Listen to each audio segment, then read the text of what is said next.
Hello, welcome back. Mike from Canavan Wealth here. It is March 7th. We're doing Mike Reads the Journal. Quick update on me. I am still sick. Probably sound like that. I don't feel like death warmed over anymore. However, I've had to re-record this a few times due to coughing fits, so hopefully we'll get through it this time. It's also a gorgeous day here in Idaho, and whenever it's very nice outside, these windows wash out everything, and it looks like I'm filming in a cave, which I'm not. Well, let's jump into it. All right. Market over the last 5 days is actually up about 0.9%. It's this story we're about to get into. One of the Fed members said he didn't support anything more than a quarter raise in interest rates, which the market took very positively, went screaming up for a few days. And then Jerome Powell rained on everybody's parade and pretty much said that, yeah, we are thinking kind of a quarter for the next one. However, we expect interest rates will probably have to go higher than we originally assumed, which is the first article we're going to talk about here. So, right now the Fed funds rate is at about 4.6%, and we expect that to come up over really the next 9 months. We originally expected it to only go to kind of 5 or 5.5, and now people are thinking more 6.25, which means we're probably going to be raising rates for the rest of this year. Why that is, we're going to get to in the next article. But it's important to remember that when we're raising interest rates, that the higher interest rates get, the less of an impact more raises has on all sorts of things. And that's because when the Fed funds rate is only at 1 and it goes to 1.5, right? That 0.5% is actually 50% more interest than whatever that bond is paid.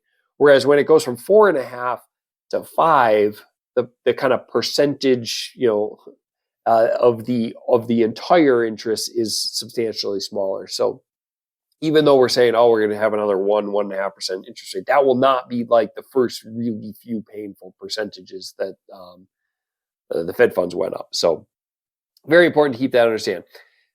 States again that its target is still to get inflation under 2%. If that is the case, then I would expect Fed funds rate should start coming down. Probably not this year, but possibly in 2024. As you can see, this is the Fed funds rate going back a long time. And we have a really good track record over the last 25 years of getting the interest rates back down after, periods of economic uncertainty. So good record there. This was a fantastic article called Why the Recession is Always 6 Months Away. Of course, I always put the links to all these articles down in the description because Wall Street Journal's paid, but through the links, you should be able to access these.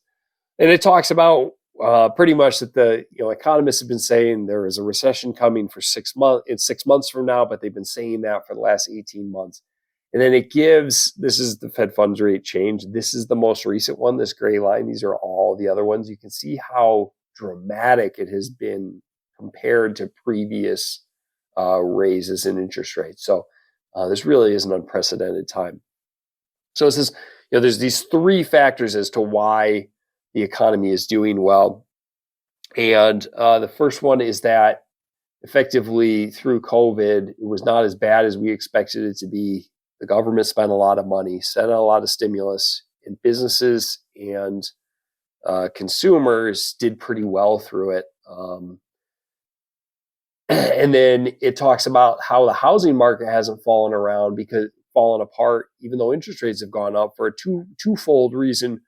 One, builders still cannot get enough material to build as fast as they want to, right? And then the other one is that because mortgage rates are so high, not a lot of people are selling their home to buy a new home, meaning there is not a lot of available homes to buy for the housing market. And then the third one was down here. That effectively where we are spending our money is in service industries, travel, eating out, and things like that. And those are heavy labor markets. So they disproportionately, kind of where we're spending our money disproportionately affects the labor market, allowing us to keep wages high. So these are, kind of reasons why we have not gone into a recession despite this kind of historically high Fed funds rate. Now, is it all going to come crashing down in the future? Can't tell you. I doubt it, but we'll see. And then the last article, this is probably one of the best articles I've read in a long time. I would highly recommend everyone follow the link and go through this. Is about effectively the shakeup of the world's kind of shipping and manufacturing of. This is talking about liquid natural gas, but you could talk about any real fossil fuel really after the Ukraine conflict, and how Russia became less of a supplier, and America once again is probably going to come out smelling like a rose when this all falls out in terms of our production and everything. And it talks about kind of the life cycle of extracting natural gas, liquefying it, and then exporting it, which I didn't know anything about until I read this article.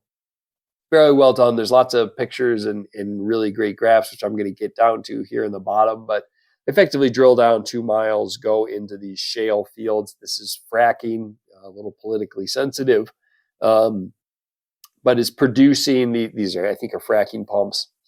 But then these are the areas that they're producing. So they produce this gaseous natural gas, and then it goes to the coast where they liquefy it and then put it on ships. And somewhere in here it says that one of these ships supports 43,000 households for a year. So it's pretty efficient. I'm sure this is incredibly energy inefficient in order to liquefy it and ship it. Ideally, places would consume fossil fuels locally so that we're not kind of double dipping on the impact. But is very, very interesting to go through how it all eventually arrives. But this is kind of a neat infographic. It may not show up well with the screen capture about kind of where these ships are traveling and whatnot. And then down here, where is it? There is a graph. Yeah, this is, I thought, neat. I'll put my face over here. This is where we started on exports and liquid natural gas, or this is where the EU is getting their imports from. So this is from pipelines, and this is from liquid natural gas. And here, you can see they effectively are bringing in 3 times as much liquid natural gas and piping in a lot less, substantially less from Russia, obviously. So really, really good article. So kind of a downer today with the announcement from Powell. I don't think anyone was shocked by it, but they were kind of hoping that wasn't going to be the case. But this is the story that it's been for months, which is the economy continues to do very, very well, despite what the media or whatever sensationalized article wants you to believe about whatever company is laying off or this one sector that's not doing well. Economy just chugs along. Fed funds rate is going to continue to go up to fight inflation. And we'll just have to see how that is. My guess is the market's going to kind of float around where it is now, maybe trickle up a little bit. But as soon as we get some indication that Fed funds rate is going to level off, the market will start going up as soon as it can try and predict that. I don't think that's going to be in the next couple of months, but we'll just have to see. I hope this has been informative, and I will talk to you soon. Thank you.